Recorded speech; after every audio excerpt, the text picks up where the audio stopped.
Sales Lead Dog Podcast, hosted by CRM technology and sales process expert Christopher Smith, talking with sales leaders that have separated themselves from the rest of the pack. Listen to find out how the best of the best achieve success with their team and CRM technology.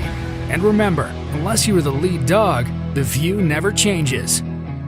Welcome to Sales Lead Dog. Today we have joining us a thought leader, Angel RIBO. Angel, welcome to Sales Lead Dog. Thank you. Thank you very much for allowing me to be here with you and for your, and to your audience, obviously, that they will be patiently listening to us today. That's great. So Angel, tell us about yourself and what you do these days. Absolutely. So basically what I do is both corporate CEOs and established entrepreneurs, they hire me to bridge the gap globally for expansion and exposure. So that means basically that they help them accelerate the growth of their businesses through international expansion strategies. The reason why I do that is because I originally was born in Barcelona in Spain. I started an international career because I learned English and French and then Portuguese. And then, I decided to go international and fast forward, I had, helped more than, 1,500 companies and their C-level executives making certain, purchasing decisions. And also then, I was working literally in more than 30 countries doing that. So, eventually for almost 5 years ago, I decided to go from the corporate world to have my own business. And that's how I ended up doing what I do. Besides that, actually, something that played a key role for me to do that was that I decided also to start my own charity. It's called Wisdom for Kids. And we help underprivileged kids in Latin America become entrepreneurs using their local resources. I'm very strong on LinkedIn, so you will find me on LinkedIn over there. I'm an influencer there and very active, always sharing both personal and professional stories. And many of them are sales-related stories. So I'm so excited to be here, Chris. Thank you. Yeah, no, we're excited to have you. And I love what you're doing as an entrepreneur. Anything that facilitates entrepreneurs, especially I love it with kids. That's awesome. Thank you. Yeah. So tell us about your I'm going to start with your switch to being an entrepreneur. That's a big shift to make. What was that like for you? Yes, it was obviously when you look back, right? You know that you made so many mistakes, and you would, if you were given another chance, you would definitely do it completely different. You know that feeling? Yeah. Oh yeah. I'm sure you do, right? Yeah, totally. But also I believe that, regardless of where you stand, like from a spiritual or religious perspective, I think that we are only given the battles that we can really fight and succeed on. Yep. Okay, so that wasn't an exception. So there's always something that happens that keeps you afloat, always, no matter what, Yep. Yep. So I decided to leave corporate America after almost like 17, 18 years, starting in Europe and then being here. Yeah. In the US. I'm right now north of Dallas in Texas. And it was, in the beginning, to be honest, the first thing I can tell you I remember is that I really wasn't sure of what I wanted to do. I wasn't sure. I had so many paths, right? Right. Before leaving the corporate world, I had attended several entrepreneurs, online marketeers kind of conferences. Yep. In order to explore several, avenues, how to become a consultant, how to become a coach, how to launch products online, how to be a good online marketeer. And on top of that, also, I would say that I never really reflected on everything that I had done before. Right. So I was full of doubts with a lot of different possibilities in front of me. And it took to me a while to say, okay, so this is what I'm going to do, and I'm going to do it this way. I'm going to go down that path only. Yep. So that's what I remember. But, definitely, probably the same as you. If I can learn anybody not to make the same mistakes, yep. There I go. Oh, yeah. So what was that like transitioning where you're selling for other people? Now you're selling for yourself. Yeah. So number one is making sure that the imposter syndrome was not affecting me, right? I remember that it wasn't until I literally sat down.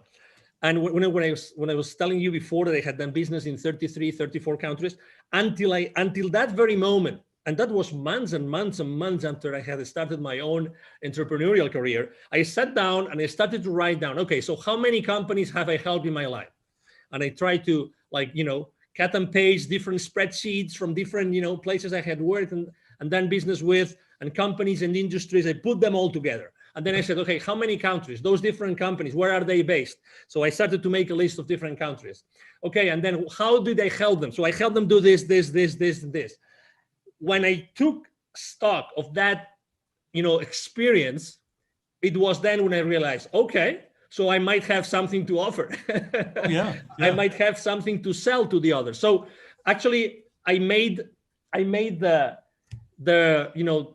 decision. I made the decision of, I'm going to be extremely active on LinkedIn. Okay, so that was my first decision. So I haven't really used networking online before. Right. I was using it like reactively. Now I'm going to be proactive, and I'm going to make LinkedIn the place where I'm going to conduct all my sales. Before, I don't remember selling a single thing. Nothing since the 90s, where I don't remember when LinkedIn was founded, but until 2016, when I decided to set up my own company. So that was the first thing. So I started to see, okay, so I'm going to do this. How do I create an audience? And then I started to learn how to do business on LinkedIn, how to reach out to people. I made so many mistakes. I mean, crazy things. Crazy things. It really, obviously there were people blocking me, and you name it. Trying to reach out the wrong way, and trying to be artificial, trying not to be me, to be honest, because I was in this. If I had to describe it, in some sort of quicksand, that you know what you do, but you really don't, and then you one step forward and two steps backwards, all the time. And then obviously after starting like doing some marketing, and then having the conversations, right? And how am I going to prepare my own proposals, and what are my own proposals going to look like? And I have to say, probably one of the mistakes I made was also that I didn't reach out to the people that could have supported me, people that I could have partnered up with. Oh, what a big mistake, Right. Definitely. That was a big mistake. But, I'm alive. I still have a family. I still have a home. I still have a couple of cars. I still go on holiday and I vacation from time to time. So it's not that bad, Chris. Oh, yeah. Yeah. I think a lot of people are afraid to make that jump, but it's like anything else in life where you're making a big change like that you have to be all in. You have to be committed to it, and you have to be committed to success, which, for being a sales leader, for our listeners, they might not want to be an entrepreneur, but hey, that's like, hey, I want to make that transition into sales leadership, or maybe I want to go for that position at another firm that might be a much bigger role than I have today. What should they take from the lessons you've learned to motivate them to make that leap? Well, number one, whatever the route is that they pick is good. Okay, it's okay. So because we tend to be so hard on ourselves, oh my God. Okay, so whatever the decision you take is going to be the right one for you. Okay, so that's number one. Number two, if you decide to make that leap, that change, then I would say, just as you said, there's a mantra I use with all my clients all the time, which is take imperfect action now. Take imperfect action now. That's my favorite one. Yep. So I would say, there's no perfect path to where you want to go. Right. But the reality is that the sooner you make certain mistakes, the sooner you're going to get there. Oh, yeah. Yeah. So there's in the startup world, there's this concept called the minimum viable product. Yes. Okay. So any startup, when they're going to launch something, they say, okay, so what's the minimum value in the form of a service or a product I'm going to put together so that the market is going to react positively and they will start acquiring my services or my product, right? So this is so much more simple than what you think. You just have to reach out to the people that you already know, or the potential business partners, and go to them and say, hey, I just started. I just got out, the corporate world. I want to do this. Would you be willing just to have a coffee, over coffee conversation and tell me that makes sense? And if you would be willing to tell me your feedback about this, it's as simple as that. In a week, you can have 5, 10 conversations like that, Yep. and already know what makes sense and what doesn't make sense, and start having those conversations with potential clients. Again, I was talking about making mistakes on LinkedIn and sending the wrong messages. If you genuinely, even if it's people that you don't know, if you genuinely reach out to people and ask them for help, Yep. I mean, don't explain them your life, okay? Just, I need your help because I just left the corporate world and I would like to, proof test something that I want to change, to launch to the market. I tell you, maybe it's not going to be a 50%, but there's going to be a 10%, 20% of people that are going to say yes. And they will be able to meet, they will be willing to meet over coffee with you to discuss that. Yep. Yep. I mean, and the ones that have been there, the ones like you and me that we have been there, oh my God, do we want to help other people not to make the same mistakes? Oh yeah. Of course. Yeah. Of It's course so we want. important. Exactly. Yeah. Exactly. So, I think that's the most important thing. And again, you don't have to wait. I remember that one of my excuses was, we look for so many excuses. As soon as I left the corporate world, my company held me and put me, they gave me a very nice package and everything. Yep. And they gave me an outplacement company to work with, right? To find another job. Right. I remember being the only one, very high level executives on the same meeting, blah, blah, blah. I was the only one in the entire room that wanted to be an entrepreneur. Right. The only one, every single meeting. So I would have a meeting, 1 or 2 meetings per week with them, with other executives looking for a position. Yep. I was the only one that wanted to be an entrepreneur. The rest wanted to have another job, another gig, or another company, which is good. Again, it's good. It's perfect. And again, there's nothing wrong. But the sooner you start going down that path, Yes. the better for you. Yes. Because you need reinforcement, and you need reinforcement, and you need to learn lessons. Nobody will learn their lessons. You need to be yourself in front of the reality that you're going to be, acting on. And the new reality is you before other companies that want or might want what you are going to offer to them. Yeah. And I liked your advice to work your network, seek out help, ask for help from people in your network to say, hey, I'm thinking about making this transition, be it, maybe it's a new job, maybe it's not to be an entrepreneur, but there's still a lot of people that have done the same thing already that, that are say, hey, whatever you do, don't do this. I did that and it was a dismal failure. Try this instead. It's you can't buy that kind of help. Exactly. And also something else that I didn't mention, but something that would have helped me a lot is probably to ask for help, even to pay someone to coach me in that process. Yes. There's coaches out there. There's people that have done this. There's people that help you get from a position at the corporate towards becoming a successful entrepreneur. There's people doing that. Oh my God, I wish I had taken the decision. I had made the decision of having someone hire someone to do that for me. Honestly, the only resource which is scarce in our lives is time. That's the only one. It's time. We will always get money and anything else, but time goes by. So start asking for help. Hire someone that can help you bridge that gap. Bridge that gap to the first dollar, to the first purchase order. Have someone help you get there. And maybe the only piece of advice of who to hire. There's literally thousands of coaches out there that can help you do that, but look for someone that's made a lot of mistakes. Yeah, that's great. So when you're working with your clients, is there a common struggle or pain point that they have that hold them back from success? Yes. It's definitely, they don't feel comfortable selling. They know they have a value proposition. Some of them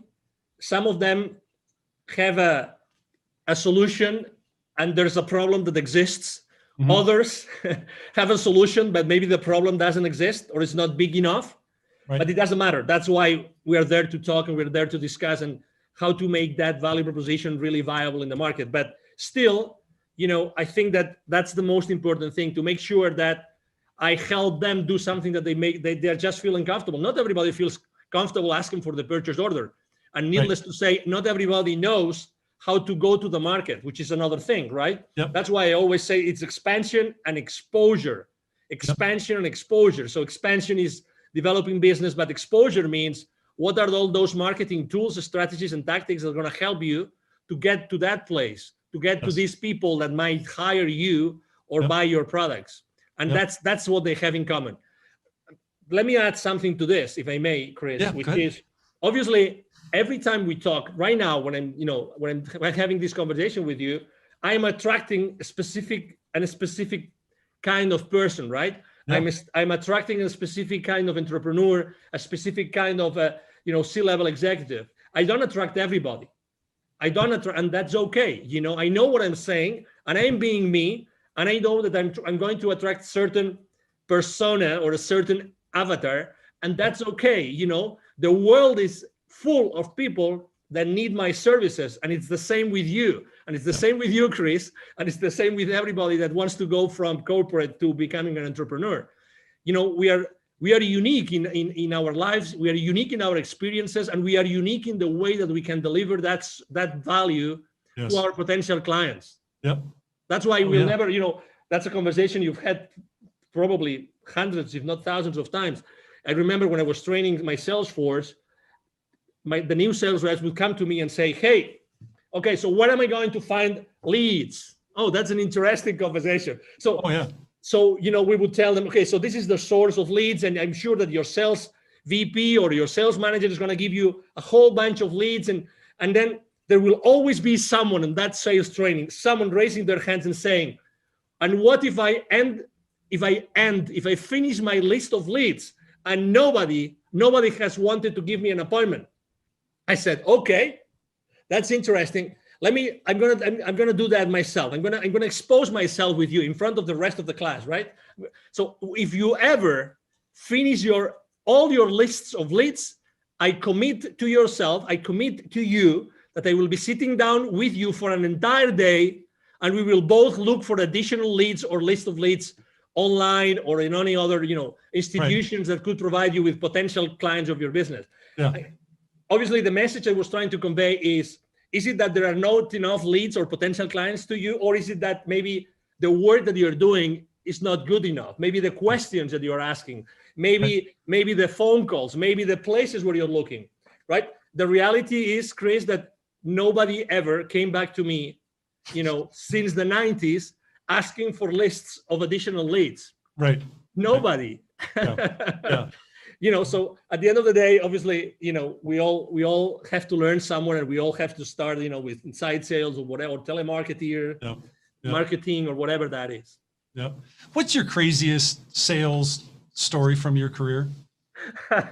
Well, there's plenty, but I have to say the one that I will never forget. So this is the deal, okay? So this is a multinational company. They're all over the world. What they do is they do electric motors. Okay, like all sizes. They're huge. Okay, they are originally from Brazil. Okay, and they were basically opening a huge. No, they had just acquired a new massive manufacturing plant in a specific place in Mexico. Okay, so the headquarters were using a specific technology, right? Which was actually the technology that I was representing. Okay, so I was covering the entire territory at that time, and I said, okay, wonderful. So we're just going to just acquire this company, so it's going to be an easy sale, right? So they just acquired this additional company here in Mexico. In Brazil, the standard technology is our technology, so it's going to be a piece of cake. Right. It's going to be a piece of cake, right? It's, they already know the advantages, blah, blah, blah, everything. All right. To make things worse, I'm originally from Spain. As I said before, I was in Mexico, and I was doing that. That wasn't a direct sale from me. So I was doing that indirectly through one of my business partners. Okay. One of my channel partners, to say it properly. All right. So I said, just go there, do all the groundwork, and then whenever you need me to, for the final stages of the negotiation, I show up. What was even worse was that the CEO and general manager of that company in Mexico, he was also from Spain. So I said, oh my God, we will be able to talk about soccer, and we will be able to have a nice meal together. And we will, so you name it. when you already have this image in your brain. Yeah. It's lining up. Everything's lining up. Exactly. Yeah. What are the chances of this Brazilian company buying a company in Mexico, and the CEO and GM, he is a Spaniard, right? Yeah. Okay, so we start the sales process, blah blah blah, and then I start receiving symptoms, right? I mean, hey, there's a strong team. They had something like a 35, 40 engineering team, and those were each one represented X thousands of dollars of that particular proposal, right? Yep. So, but suddenly from, the sales director of that channel partner of mine, hey, there's a strong group which are using a completely different technology. These guys have never used our technology. They use another one, and they're very strong, and they really believe it's much more important, right? So I have to say that unfortunately we took shortcuts. We didn't analyze the decision process properly. We didn't analyze the decision criteria properly. We didn't have enough conversations with the economic buyer, with the CEO, with the GM. So we took so many shortcuts that we ended up losing the deal. Oh my. And it was several hundreds of thousands of dollars. Yeah. Several hundreds of thousands. So I will never forget the name of that company. Obviously, I'm trying to be extremely respectful and don't disclose the name of the company. But I have to tell you something. With the director of sales of that channel partner, we became friends because we were badly defeated. And obviously, all the company knew about that deal. When that deal has so much visibility inside the company that everybody's expecting us to win it. Yeah. So we had to go back and say, we lost it. What? We lost it. Yeah, we lost the deal. Well, to recover that account, it took to us 4 or 5 more years. Wow. 4 or 5 more years to get it back, to have, to perform, enough proofs of concept there, and to make sure that we were doing the right benchmarks of technology against technology, blah, blah, blah. And I guarantee you, we never took any other shortcut. We didn't take any other chances in any other deal. I tell you that. Oh, I bet. Dealing with rejection is a big part of sales, and being a sales leader and modeling that, how you handle rejection. I think it's important for a sales leader to model that for their team. What's your recommendations for sales leaders in terms of how they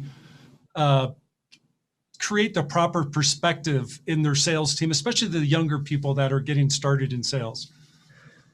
I would say number one is that for your potential clients, future clients, you call them suspects, leads, prospects, whatever, depending on the maturity, but their perspective is their reality. Don't forget that. Don't forget that. So your reality is not their reality. Okay.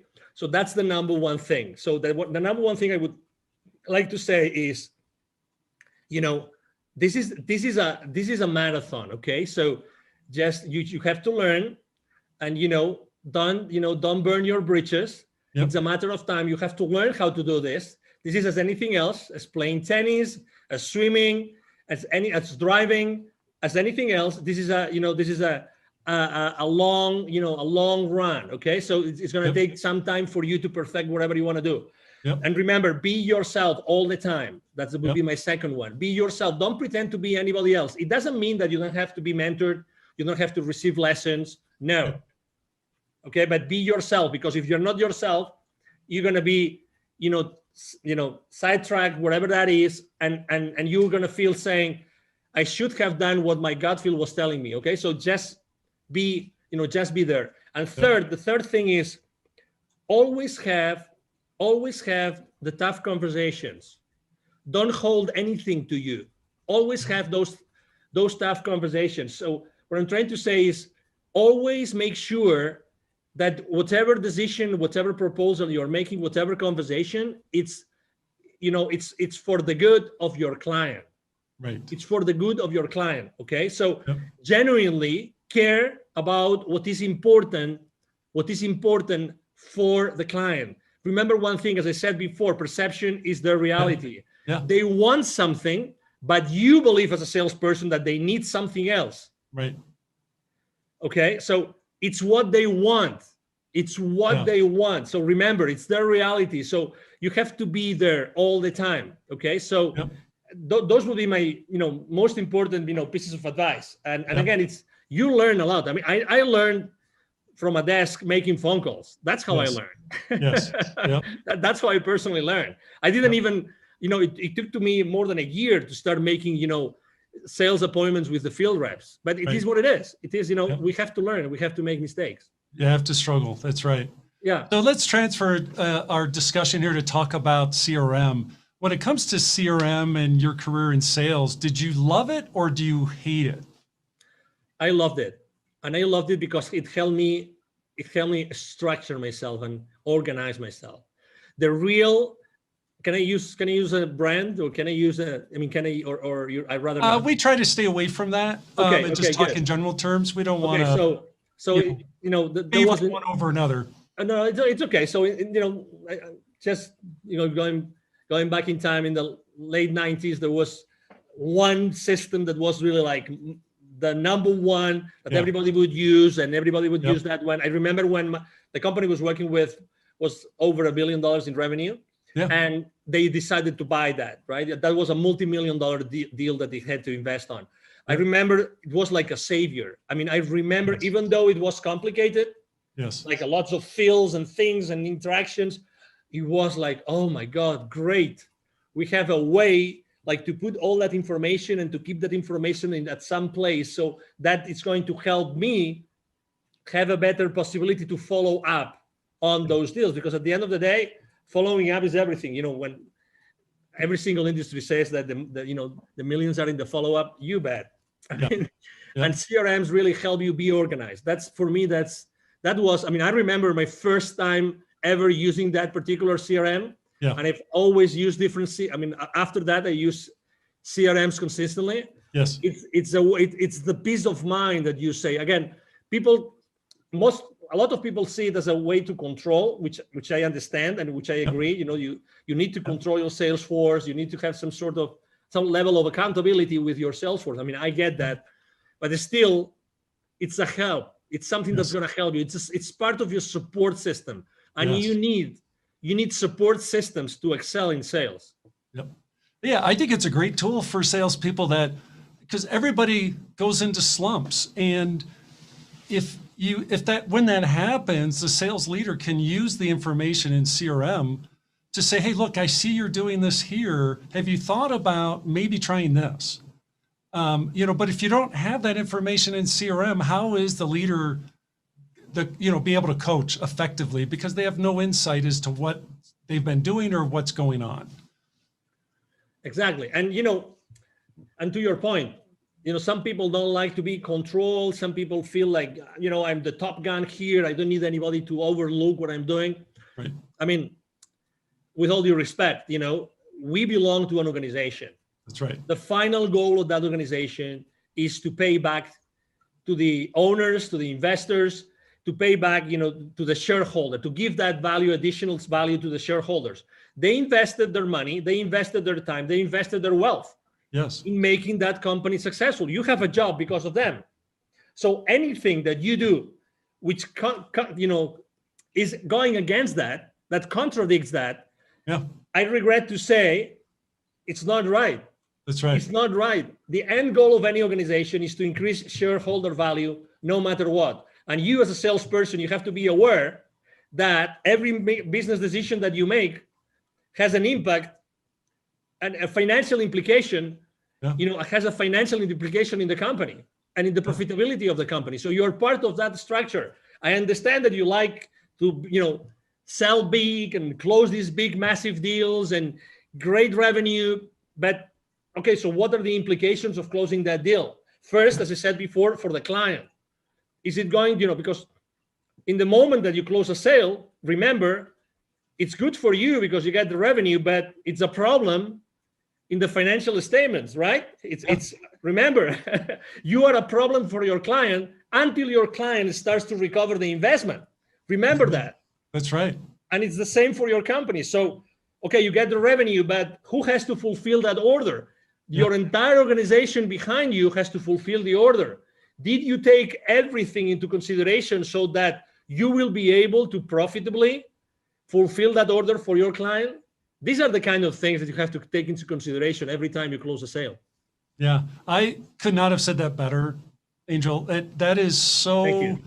That's one of the discussions I love to have when we engage with a client is, okay, what happens when that deal's won? What is that being supported by your CRM? Is the information in your CRM to support the team that downstream that, as you said, they now have to take care of that customer. They have to own that relationship and make sure they achieve the ROI on their investment. So important. Absolutely. I mean, in all honesty, I mean, if we want to keep our teams accountable, I mean, we have to, and we want them, all of them, to be engaged, right? I mean, we have to educate them. I mean, very honestly, I mean, because you sell every single day. So I think that having those financial implications conversation is like the elephant in the room. Yes. It's like the elephant in the room. Who feels really comfortable? I mean, have you ever felt this? Let me ask you a question, Chris. Have you ever been in that situation in which you're trying to close a deal, you're in a negotiation table, and suddenly the CFO of your client shows up? Oh my God, you are with the fingers like this, cross fingers, saying, I pray to God that the questions from the CFO are not going to be that difficult, so I can still answer them, and they will still be interested in doing business with me. Yes. Because if we get into, if he pulls up his financial statements and he starts going on like, okay, so this and this and this and this, and he starts making these difficult questions. Oh my God, you might even have an MBA, but even if you have an MBA, how long ago did you forget all the financial principles? Oh yeah. That will eventually allow you to understand what the CFO is going to say, but you still want to win the PO, right? Yep. So this is exactly where we are. So we have to be humble, and we have to receive the education in order to be able to, be engaged in our company, be aligned with everybody else, and then we can be kept accountable. Yep. No, I love it. So Angel, we're coming up on our time here on Sales Lead Dog. If people want to connect with you, what's the best way for them to reach out and connect? Thank you. The best way for them to connect with me is definitely to go and send me an email. It's very simple, like my name. It's Angel, Angel, at angelribo.com. It's ANGL again, RIB as in boy O, RIB as in boy B as in boy O.com. So it's Angel at angelribo.com. I'm very active on LinkedIn, very, very active. So you can, reach out to me, Angel Ribo. My brand is the CEO Confidant, So you can go to LinkedIn. You will find me there easily. Yep. Either my team or myself are going to answer your questions, your emails, your messages on LinkedIn. We are very, very proactive in engaging with everybody. Yep. And it will be a pleasure, obviously, to serve you. Yeah. Well, it's been great talking with you, Angel. I'm glad we got to finally connect and talk. This has been terrific. Thank you. Thank you. Likewise. Thank you for the opportunity, Chris, obviously. And thank you, everybody. Thank you to all the audience listening to us today. Awesome. As we end this discussion on Sales Lead Dog, be sure to subscribe to catch all our episodes. On social media, follow us on LinkedIn, Facebook, and Instagram. Watch the videos on YouTube, and you can also find our episodes on our website at impellercrm.com/Sales Lead Dog. Sales Lead Dog is supported by Impeller CRM, delivering objectively better CRM for business, guaranteed.